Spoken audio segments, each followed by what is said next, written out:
Let's talk about dry sockets. What are they? How do we prevent them? So a dry socket is a medical condition. That's the layman's term for what we call alveolitis. Alveolitis means an infection of the bone in the jaw. These types of infections only happen after dental extractions have been performed. So let's say you have a big hole in the tooth that can't be fixed. You've tried to root canal it, you've tried everything else that's possible to save the tooth, and unfortunately, you've now had to lose the tooth. The dentist will take the tooth out, and then you will have a big hole in your mouth. The dentist will send you home with a cotton wool, and they're supposed to give you instructions on how to keep it clean, how to make sure there's no pain, when the bleeding is supposed to stop.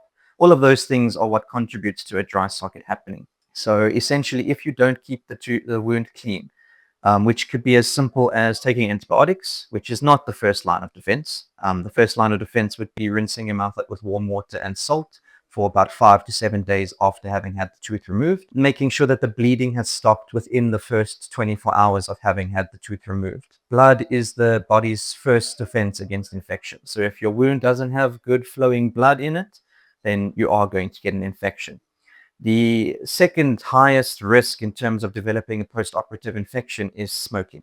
So whenever you have a dental extraction, your dentist should tell you that you need to stop smoking for at least 3 to 5 days after you've had the extraction. Otherwise, your chances of getting a post-operative infection jump up by at least 60%, regardless of how well you look after it. And the third thing is if you take a lot of different kinds of medications. So that's another thing we need to monitor before we do the extraction. You might have to stop taking certain types of medications to make sure that the wounds heal a lot better.